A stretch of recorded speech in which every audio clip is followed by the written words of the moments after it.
My dad and stepmom changed my locks to steal my house for my pregnant stepsister, but when I fought back, their worst nightmare came true. I'm a 28-year-old single male living in the house my mom left me when she passed 5 years ago. It's a modest 3-bedroom in a quiet neighborhood. Not flashy, but comfortable. Most importantly, it's from my mom. She worked her whole life for this place.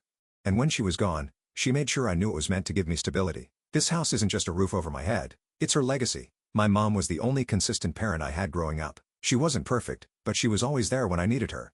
My dad on the other hand checked out after the divorce. He remarried pretty quickly, and let's just say his priorities shifted. His new wife was always the center of his world, and her daughter, let's call her Savannah, was treated like royalty. Savannah is 25 now and pregnant. I don't have a problem with her being pregnant. That's not the issue. The problem is she's one of those people who assumes the world owes her something. Her mom and my dad have been feeding that ego of hers since we were young. If Savannah wants something, she gets it, whether it's a new car, expensive vacations, or random stuff she decides she wants. They bend over backward to keep her happy. A total I want it, I got it attitude. I've kept my distance from all of that. I see my dad here and there, but I've made it clear I like my space. The house is my sanctuary, where I can live my life without anyone interfering. I've got a decent job, some good friends, and a straightforward routine. I'm not rolling in cash, but I'm stable. That's more than a lot of people can say these days. For now, it's just me in the house. And honestly, I like it that way. No roommates, no drama, just peace and quiet. Exactly what I needed after my mom passed away. Now, back to Savannah. A few months ago, her boyfriend, some guy named Tyler, left her. Honestly, I could see it coming from a mile away. He always seemed like the type to bail when things got real. Savannah didn't seem too broken up about it though. From what I heard, she went straight back to her mom and my dad, where she was immediately babied and spoiled all over again. They cooked for her, bought her maternity stuff, and basically treated her like she was made of glass. I didn't think much of it at first. That's their business, not mine. But then, out of nowhere, my dad calls me up and says he wants to talk. This isn't something he does often, so I figured it must be important.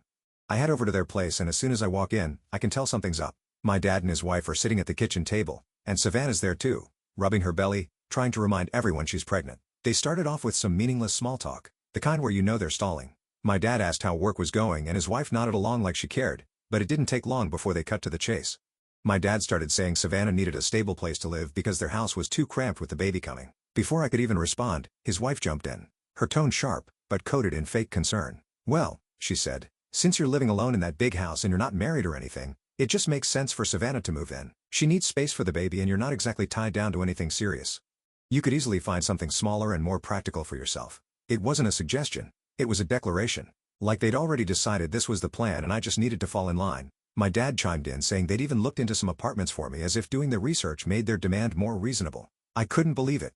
They were clearly throwing hints, screaming that my life didn't matter.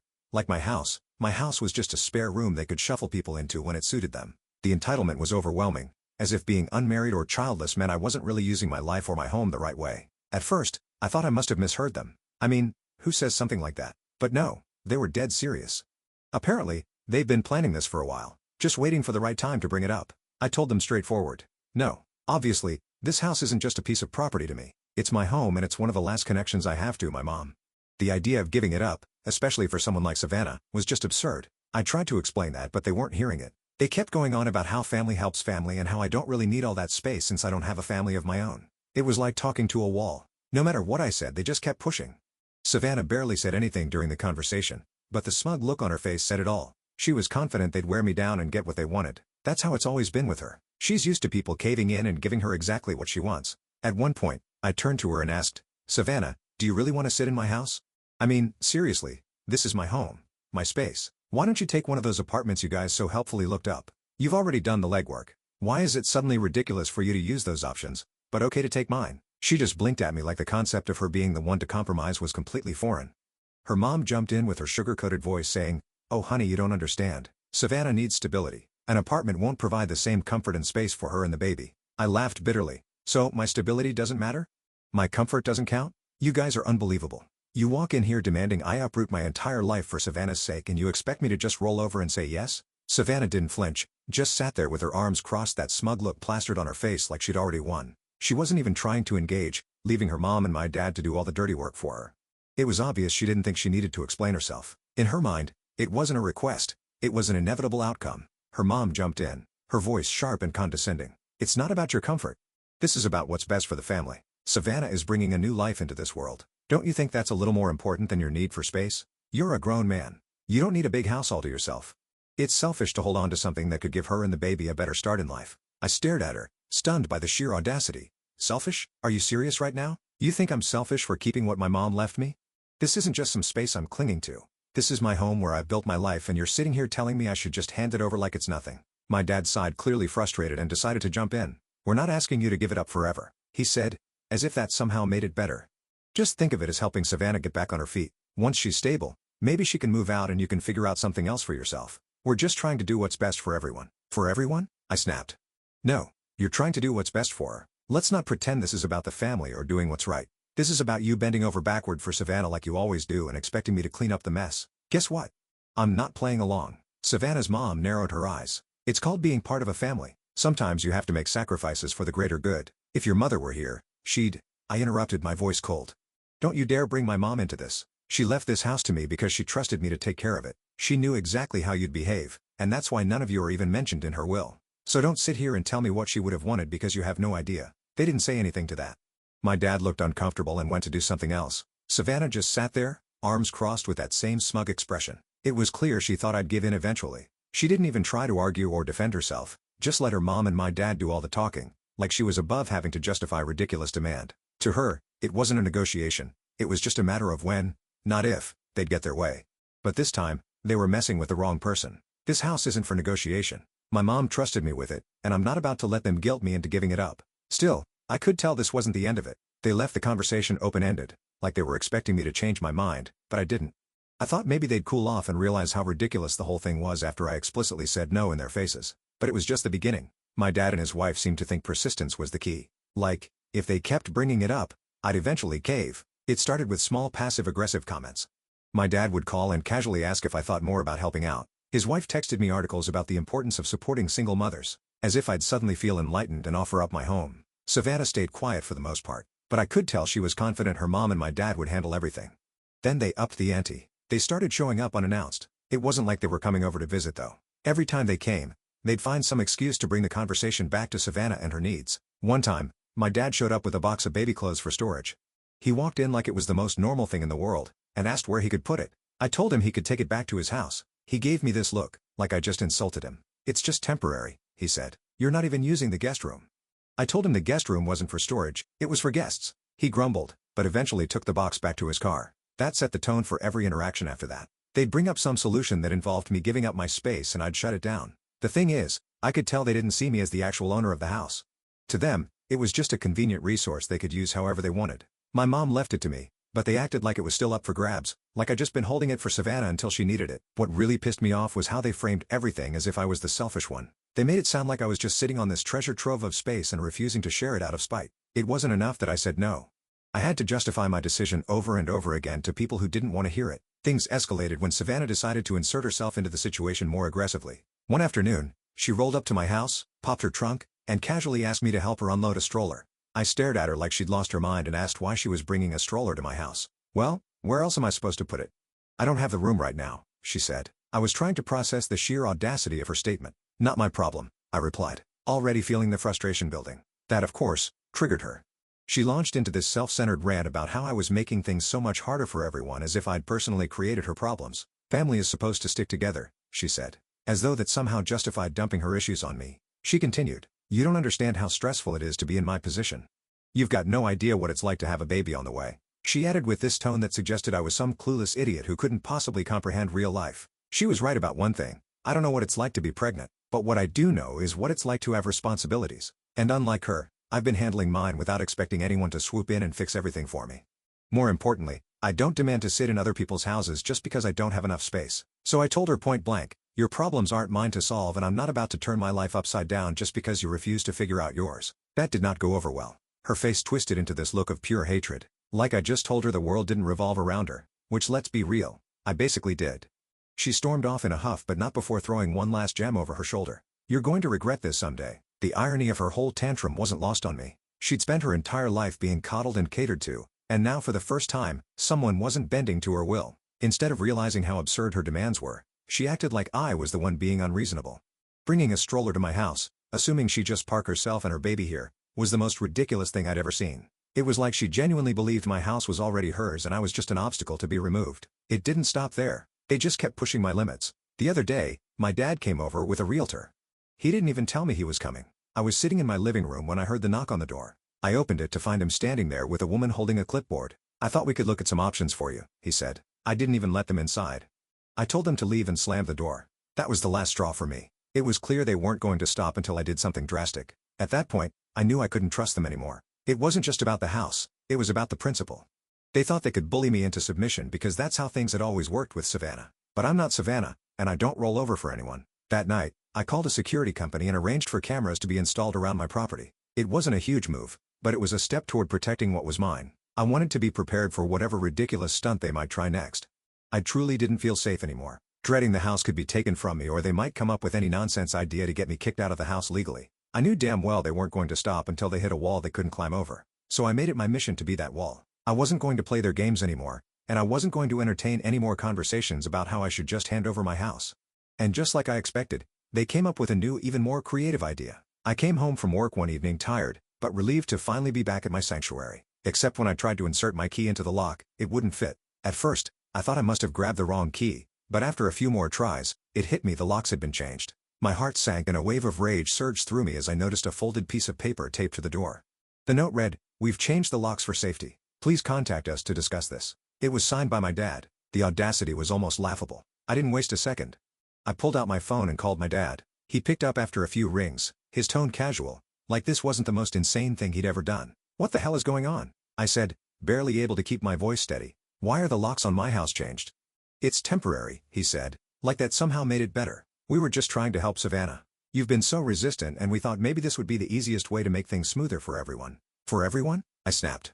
"You mean for you and Savannah? You've crossed every line imaginable. This is trespassing and if you think I'm just going to let this slide, you're insane." His tone shifted immediately and he started begging me, "Please don't call the cops. Don't escalate this. It'll look bad for the family." "Look bad for the family? You think that's my concern right now?" I shot back. "Here's what's going to happen. You're going to get whoever changed those locks to fix this immediately or I will call the cops and I'll press charges for trespassing and attempted theft." There was a pause and for a moment, I thought he might actually try to argue with me. But he must have realized I wasn't bluffing because his tone softened further. "Okay, fine. We'll fix it. But you're being so unreasonable. We're just trying to do what's best for Savannah and the baby. You know this is a temporary solution." I ignored his attempt to guilt me. "You have until the end of the day to fix this or the police will be involved. That's not negotiable." After some more muttering and weak protests, he finally agreed. I hung up without another word, my hands shaking with anger. This wasn't just another overreach. This was a direct calculated move to take what wasn't theirs. It was a blatant violation of my home, my boundaries, and my trust. A few hours later, the locksmith returned and the locks were changed back. My dad didn't show his face and neither did Savannah or her mom. I stood by the door the entire time watching every move ensuring nothing was left undone. Once everything was back to normal, I sat down in my living room, staring at the walls of the house that had become my battlefield. This wasn't just another attempt to guilt me or push my limits. This was a declaration of war. I knew then that things weren't going to de-escalate on their own. If they were willing to go this far, there was no telling what they'd try next. But if they thought I was just going to roll over and let them have their way, they were in for a rude awakening. That night, I stayed up late, going through paperwork and making calls. I wanted to make sure there was no way they could pull something like that again. But what really got to me was how they acted like this was normal. They genuinely thought they were entitled to my house. It didn't matter that my mom had left it to me, or that I've been living there for years. To them, it was just a house, something they could take if they wanted it badly enough. I started moving toward taking legal action. When I sat down with my lawyer and told him about everything, how my dad and stepmom had been pressuring me nonstop, how they'd gone as far as changing the locks on my house, he listened carefully, asking pointed questions about the house, my mom's will, and any unusual behavior from my dad in recent months. At first, I thought he was just being thorough, but then he leaned back in his chair and said, "I need to tell you something. Your dad has already inquired about contesting your mom's will." I was confused. "What do you mean contesting it? When?" "Months ago," he explained. "He didn't file anything officially, but he did consult with a lawyer about the possibility of claiming the house as family property instead of your inheritance. From what I gather, he was looking for any loophole he could use to gain control of the house." I sat there stunned. All this time while pretending to be on my side or at least trying to keep the peace, my dad had been plotting to take the house out from under me. This wasn't some spur-of-the-moment idea cooked up by my stepmom. They'd been planning it for months long before they even started pressuring me to move out. "He doesn't have a strong case," my lawyer added quickly, probably noticing the panic on my face. "Your mom's will is airtight and the house was explicitly left to you. But the fact that he even considered it says a lot about his intentions. It wasn't just betrayal, it was premeditated." My dad had been looking for ways to take what my mom left me while pretending to care about my well-being. The manipulation, the constant guilt trips, the emotional blackmail, it all made sense now. This wasn't about Savannah needing a place to stay. It was about them trying to take something they had no right to. Hearing this made my frustration boil over. This isn't just about standing up for myself anymore. It's about protecting what my mom worked her whole life to give me. Every move they make feels like a slap in the face to her memory, and I can't let that slide. No matter how relentless or outrageous they get, I'm not backing down. This house is mine, and they're not taking it. I'll let you guys know what happens next. Update 1. Hey, everyone, I thought I would give you an update once I figured out what to do. So here we go. After everything I'd learned from my lawyer, I spent the rest of that night replaying every interaction with my dad over the past few months. I couldn't keep avoiding him and proceed legally. I had to directly tell him that I knew what he'd been planning. So I confronted him. I didn't bother calling or texting. I showed up at his house unannounced just like he and his wife had done to me so many times before. When he opened the door, he looked surprised, caught off guard, but there wasn't even a flicker of guilt on his face. That was the part that stung the most. He acted like he had nothing to feel ashamed about. I need to know why you've been looking into contesting Mom's will, I said, cutting straight to the point. His face twisted into a mix of confusion and defensiveness. What are you talking about? He asked, feigning ignorance. I don't know where you're getting this idea, but it's not true. Don't lie to me, I shot back. I already know you spoke to a lawyer about it months ago, so let's hear it. What were you planning to do? It's not like that, he insisted, stumbling over his words. I wasn't trying to take anything. I just wanted to see if there were options for the family. For the family? I repeated, my voice sharp with disbelief. Let's be real. It's not about the family. It's about Savannah. Don't stand here and pretend this is about anything else. You were planning to take the one thing Mom left me and you think that's okay? I wasn't planning anything, he snapped. I was just considering possibilities. That house is too big for you anyway, and Savannah, she's in a tough spot. She needs a stable home for the baby. And that means stealing mine? I countered, my frustration boiling over. You didn't even ask for my help. You went behind my back, tried to manipulate me, and now you're acting like you're doing me some kind of favor. It wasn't like that, he repeated weakly, but his eyes wouldn't meet mine. He looked everywhere but at me. The way he always did when he didn't want to admit he was wrong. I stood there for a moment waiting to see if he'd say something that might justify any of this. He didn't. I shook my head and turned to leave. There was no point in arguing with someone who couldn't even own up to their actions. That conversation cemented everything I already knew. I couldn't trust him. He wasn't acting like a father. He was acting like someone who thought my life, my home, and my choices were his to control because it fit his own narrative. Back at home, I called my lawyer to discuss what to do next. He reassured me that my mom's will was rock solid and that my dad didn't have a legal leg to stand on. Still, it was clear this wasn't just about legalities, it was about wearing me down. They were trying to make me feel like the fight wasn't worth it, like, it would be easier to just give in and let them have their way. The next few weeks were a blur of meetings, emails, and constant vigilance. I filed paperwork to ensure the house was fully secured in my name with no loopholes they could exploit. I upgraded my security system, added more cameras, and even reached out to a title protection service to keep an eye out for any shady activity. It felt like I was fortifying a castle against invaders, and honestly, that's exactly what it was. Savannah, meanwhile, doubled down on her tactics. She started posting cryptic messages on social media about being abandoned by family and having to fight for what's right. She didn't name me directly, but it was obvious who she was talking about. Mutual acquaintances started reaching out, asking what was going on and if there was any way to smooth things over. I kept my responses short and factual. I wasn't interested in playing her game or airing my side of the story to the world, but as the weeks went on, their efforts started to falter. The legal fees were piling up on their end, and my lawyer assured me they'd run out of options soon. Still, I couldn't shake the feeling that this wasn't over. People like them don't just give up. They regroup, find new angles, and come back when you least expect it. By the time everything finally settled down, I was absolutely drained. Fighting for my home, my peace, and my boundaries took everything I had, but it was worth it. This wasn't just about a house. It was about standing up for myself and refusing to let anyone walk all over me. My dad and Savannah thought they could guilt me into submission, but they were so wrong. If anything, this whole ordeal just opened my eyes to how far they'd go to manipulate me. Honestly, I'm starting to think cutting ties might be the only way to truly move forward. For now, things are quiet, but I'm not naive. If they try pulling any stunts again, I'll be ready. If anything changes, I might just come back with an update. Thanks for sticking around and hearing me out. If you've got any advice or just some solidarity to share, I'd love to hear it. Final update. Hey, guys. I wanted to give you an update on everything that's happened since the last time I shared. It's been a wild ride, but I finally feel like I'm coming out on the other side of all this madness. I'm still in my house, thankfully, and it's staying that way. Let me break it down for you. After they tried every possible way to drag me out of the house, they backed off for a while. Weeks turned into months, and things went eerily quiet. No calls, no texts, and no random visits from Savannah or her mom. It felt strange, almost like they were regrouping, but I wasn't going to complain about the peace. During that time, Savannah had her baby, a healthy little boy from what I heard through the grapevine. I figured maybe they were too busy with the baby to keep bothering me, or maybe they'd finally given up. It was late one evening when I heard the knock. I checked my security cameras and there they were. My dad, his wife, and Savannah. All standing there like they were about to stage an intervention. I debated ignoring them, But I decided to open the door mostly because I wanted to hear what excuse they'd come up with this time. The second I opened the door, my dad's wife started in with her usual nonsense. She said they'd been thinking about everything that had happened and wanted to move forward as a family. She talked about letting bygones be bygones and said they were giving me one last chance to make things right. Then Savannah spoke up, holding her baby like a prop. She went on about how hard things had been for her, how she wanted her child to grow up surrounded by family, and how she still believed I could do the right thing if I just opened my heart. It was the same manipulative garbage they'd been spouting for months, but now they were wrapping it up in a prettier package. My dad, ever the mediator, tried to play the let's all just get along card. He talked about how family is more important than material things and how I needed to look at the bigger picture. I let them talk for a while, mostly out of morbid curiosity. When they finally stopped, I took a deep breath and laid it all out. "This is my house," I said as calmly as I could manage. "It was left to me by my mom and I'm not giving it up. I've told you this before and I'm telling you again, the answer is no. I don't care what kind of speech you've rehearsed or how you're trying to spin this. You're not getting the house and that's final."